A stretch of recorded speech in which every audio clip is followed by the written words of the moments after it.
Krishna Satchitananda Vigraha Anadiradir Govinda Sarva Karana Karanam. Parvati, that Aradhana Sarvesham Vishnu Aradhana Param, that the highest level of worship, Aradhana, worship, is Vishnu. But higher than that, Vishnu Aradhana Param, anything associated with Vishnu, which means the devotees. So if you study all the Vedic literature, it's not going to be revealed so easily that the devotees, serving and honoring the devotees is the highest thing to the Lord. Because everything in the Vedic literature is simply giving you material rewards, from very gross material rewards to very subtle material rewards, liberation. But bhakti is transcendental. And that's what Lord Brahma is experiencing right now. So he goes on to say, I cannot understand your personal form. So again, he's trying to understand the form. And this is Prema Rupa. This form of Krishna is Prema Madhuryam. It's the embodiment of love. Krishna is the embodiment of love. If you take love and put it into a form, human-like form or body, it would be Krishna. Every part of his feature is designed to enhance love. This is the form that Krishna is. Just try to conceive of that for a moment, because we always need a point of reference as a gyan, as knowledge seekers. We always need a point of reference. We always say, it's like this, it's like that. It's not that, but it's like that. That means because you can't understand it, I'm giving you something that you can relate to. So when you're relating to Krishna, if you take pure love, put it in a body, and with all its beauty, features, and all the transcendental nature of it, it would be Krishna. That's who Krishna is. That's what his body is. The way it's designed, the way it looks, the way it enchants. It's all about pure love. So we see now Brahma, he's trying to understand. He's still trying to use the Gyan method of understanding. And remember, accepting, rejecting is part of the mind. That means he's still within the subtle body feature. He hasn't transcended to the spiritual level of the soul. So you can see gradually he's getting there, but we can also see how we can relate to Brahma when we are analyzing and trying to understand who Krishna is. That bhakti means we have to move beyond the Gyan feature. We use Gyan, we use knowledge that the acharyas are giving, but that knowledge is bhakti knowledge, bhakti Gyan. It's not material Gyan. Some features of it is there to enhance our service to Krishna, but beyond that it's not necessary. Because you learn that anyway through the material knowledge. But bhakti, if the acharyas are not going to teach bhakti, then who is going to teach bhakti? And we see Brahma is still trying to understand. Abhijanati mamudha manusham tanumashritam param bhavam majananto mama bhuta maheshwaram. Krishna says in Gita that abhijanati, they were less intelligent. They try to measure. They think this human form, I came from this human form, I'm human-like, I have human limitations. Param bhavam majananto, they don't know my higher nature. Parabhav, not ordinary bhav. Param bhavam ajananto, they don't know. What is that? Mama bhuta maheshwara, I am Purushotam, I am the Lord of all living entities. So we're seeing Brahma moving back and forth, but he hit it right. He did glorify the devotees in this particular verse. One sentence there, he says, I'm trying to understand your pure devotees, your mercy. So we can see this mercy feature. Krishna can only bless you to get the association of devotees. That's all. That's all. Therefore, if you offend devotees, he simply takes them away. And then you're left. You get angry with devotees, you move away from devotees. Gradually you move so far away, you're completely alone again. That's what he does. So the Krishna's real mercy and only mercy is that he gives you the association of his devotees, but it's a risk to him because his devotees are so dear to him. And if you hurt and offend his devotees, then it's a risk he has to take. Otherwise, how will you know about him? How will you know? Just like love is a risk as well. You first use your logic and figure out, hey, this one, she's like this, she's like that. Okay, but she also has this qualities and that qualities. Yeah, so you're weighing up everything, and then once you pass that phase, there's no more calculation after that. Once you get allowed yourself to be enchanted by that person, then there's no more calculation. Then what that person can do the wrong thing, you'll still. That's what happens. That's how you get enchanted. This is what happens. In love, there is no reasoning behind it. It's just relation and deep emotional exchanges. So Brahma goes on. How then could I possibly understand the happiness you experience within yourself? See, again, this is a typical jnani thing. Oh, you experience the light within, you experience the energy within, the happiness within. Why? What's wrong with the without?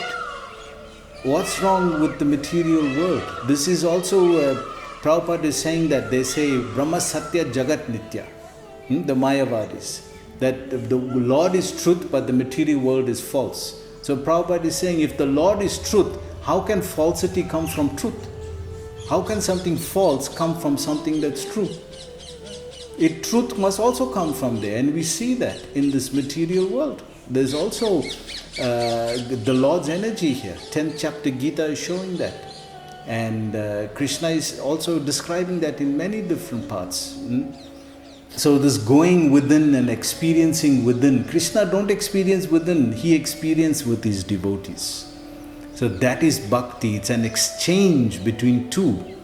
So Brahma has no idea of that. He's coming with his gyan from one universe. We remember when he went to Dwarka, he first got bewildered with Krishna when Krishna was in this balak, in child form.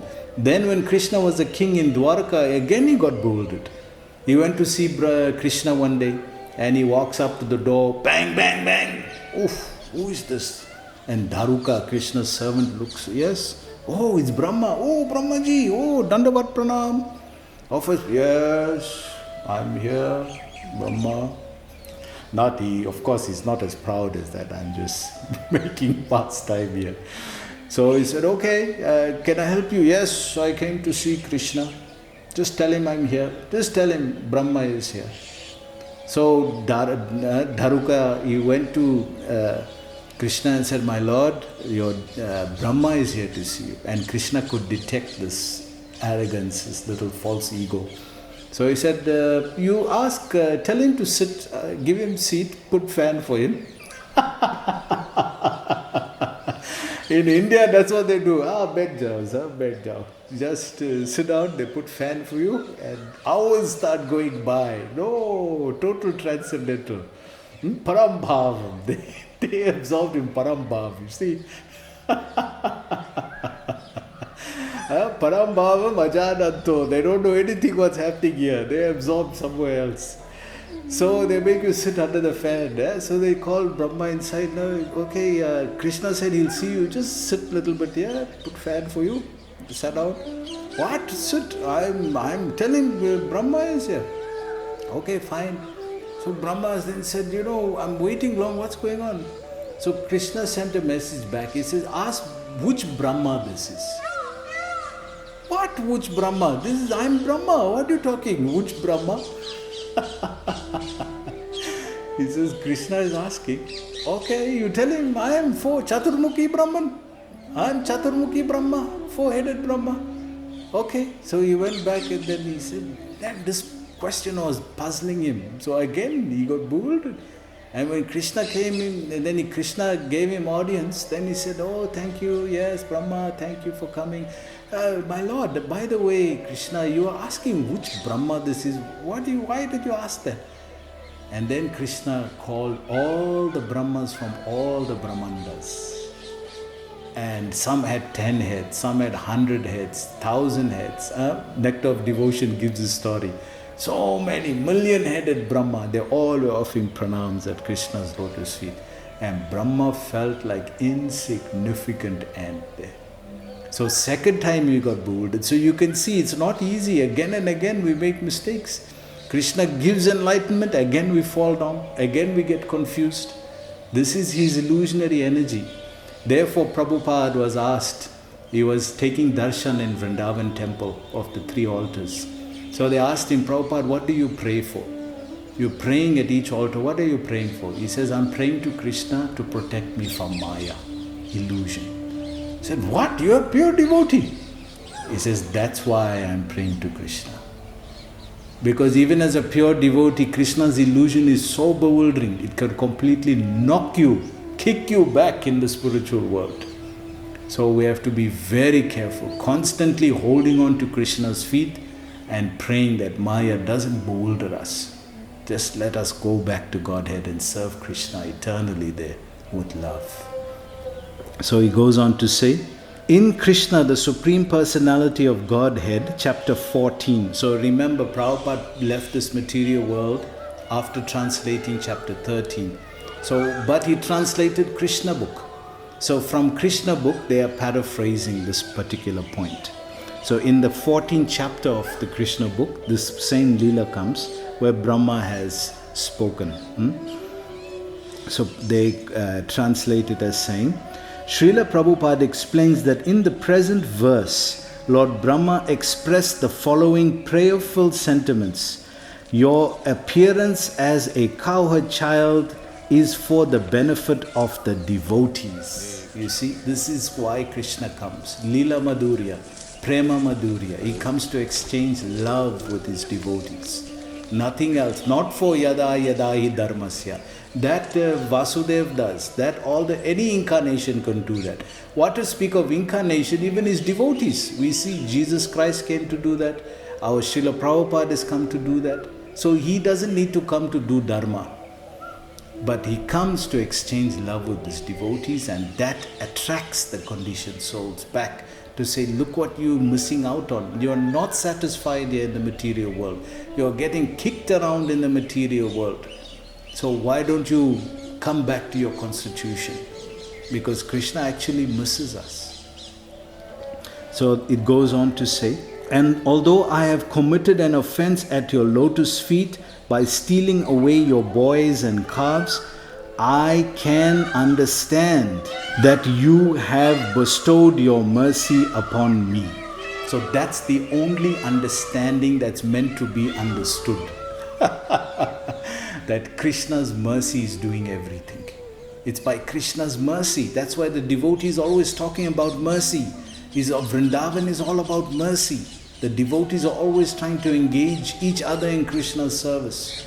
So everything is about mercy. If there's anything you need to understand as a human being, Athato Brahma Jignasa. It's not Brahma Jignasa, it's mercy Jignasa. When you come to the human form, start inquiring about mercy. What is Krishna's mercy?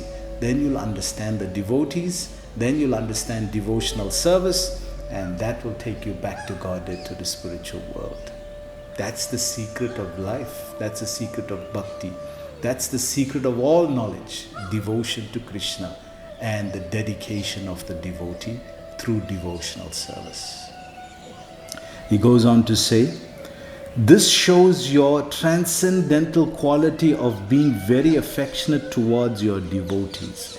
So this is called Bhava Grahi Janardhan, when Krishna is affectionate towards his devotees. This is a beautiful feature that Krishna has. But that's why aparadha, radha means to worship. Aparadha means not worshipable. This is why offense is considered as totally opposite to worship. You can't worship Krishna and offend the devotee. These two opposite things. Therefore, the only thing that can destroy or hamper our bhakti according to nectar of devotion is aparad, Vaishnava aparad. And the highest thing that can elevate it is devotee care, devotional service to the devotee devotional service to Krishna, serving the devotee, helping the devotees. Vaishnava Seva. This is Chaitanya Mahaprabhu told us. We discussed that. So he goes on to say, but in spite of your great affection for me, I cannot estimate the potency of your bodily activities. You see, again he's going back and forth.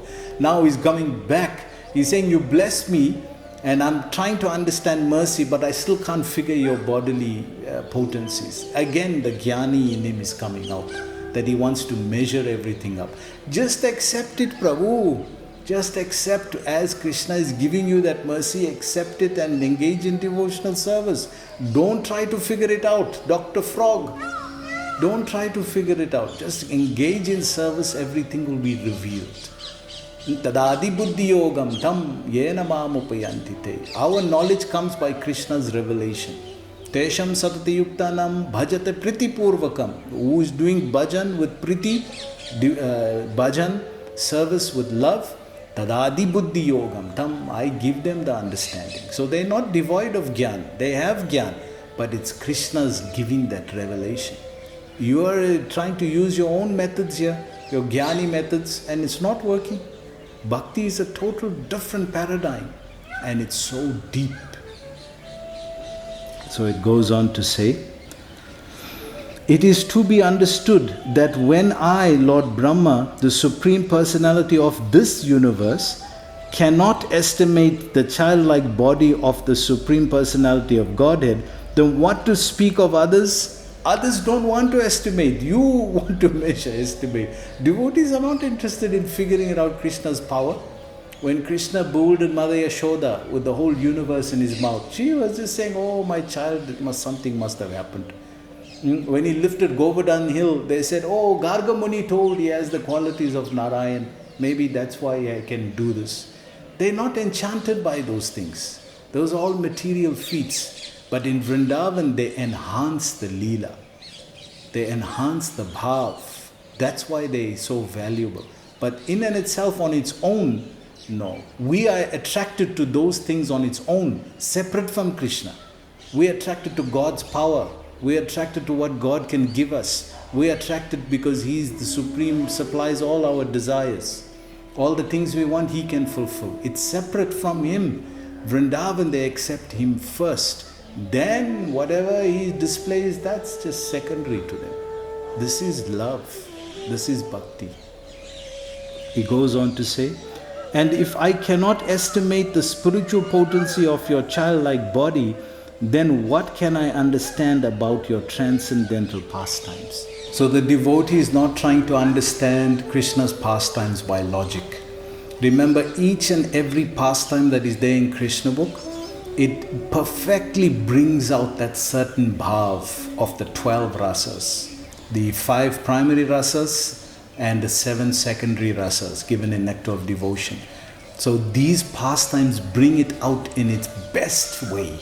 If you want to understand the best mood of Vatsalya Ras, it's the Damodar Leela. It brings it out in the deepest, best way. That's why again and again Krishna does the same pastime. For us it's boring, right? But we know that feature, to understand that feature, to enjoy that feature, this is all the things that are required. And put it all together, you get Damodar Leela. Put it all together, you get Ras Leela from the Madhurya Ras, from the conjugal love with Radha and Krishna. Put it all together, you get Ras Leela. So this is what we have to understand. Beyond that, nothing more to understand. Each Leela is bringing out the depth of these 12 rasas that are given in Nectar of Devotion, 5 primary, 7 secondary.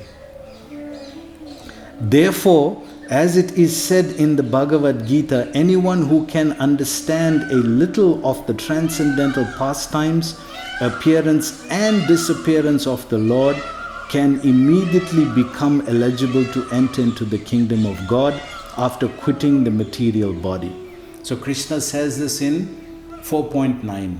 Janma karma chame divyam evam yo veti tattvataha tyatva puna janma naiti maameti so Arjuna.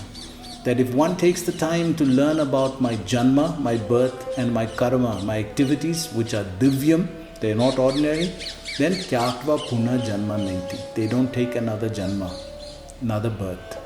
What happens to them? Mameti so Arjuna. So he's quoting from that verse. This statement is confirmed in the Vedas, where it is stated simply by understanding the Supreme Personality of Godhead, one can be overcome the chain of repeated birth and death. So simply by understanding Krishna, otherwise it's just up and down, transcendental escalator. I therefore recommend that people should not try to understand you by their speculative knowledge. So this is the quote that is coming from the Vedas. When Brahma disrespected the supreme status of the personality of Godhead, Lord Krishna first bewildered him by exhibiting the Lord's own transcendental power. Then, having humbled his devotee Brahma, Krishna gave him his personal audience. So first he exhibited, you want to come with your 8 Siddhi powers here, Asta Siddhi powers? Krishna showed that I am the source of all of this. Aham sarvasya prabhavo matta sarvam pravatyate. Everything animate and inanimate is coming from me. Bhagavad Gita 10.8. So he first defeated him by his own game of power, and then he defeated him by love, by his beauty. So twice he defeated Brahma. So he goes on to say, according to Srila Vishwanath Chakravarti Thakur, Lord Krishna's transcendental body can also function through the agency of his plenary expansions called Vishnu Tattva, as stated by Brahma himself in the Brahma Samhita 5.32. Angani yasya sakalindriya vritti manti. So we know this song, we sing it every morning during Darshanarti. Angani yasya sakalindriya vritti manti pasyanti panti kalayanti shiram jaganti ananda chinmaya rasa ujvala vigrahasya govindamadi purusham tamaham bhajame. That any limb of Krishna can do the work of any other limb. So that we haven't seen in this world. We've seen some mystical creatures like frogs that can breathe through their skin or drink water through their skin, which is mysterious. We drink through the mouth, they drink through the skin. But this is just mama tejas amsa sambhava, a spark of my splendor, Arjuna. But Krishna, he can use his eyes to eat like Jagannath. He just looks at the food, it's prasad after that. So he goes on to say, this verse indicates not only that the Lord can perform any bodily function with any of his limbs, but also that he can see through the eyes of his Vishnu expansions, or indeed through the eyes of any living entity. So Krishna can use any living entity to see. He doesn't have to just use his own eyes. Why? Because he's giving power to that eyes through the sun. We learned that in 15th chapter Purushotam Yoga. So he can see, you can only see because of the sun. And the sun is Krishna's eye. So he's giving power. So he goes on to say, and similarly that he can hear through the ears of any Vishnu or Jiva expansion. Srila Vishwanath Chakravarti Thakur points out that although the Lord can perform any function with any of his senses, in his transcendental pastimes as Sri Krishna,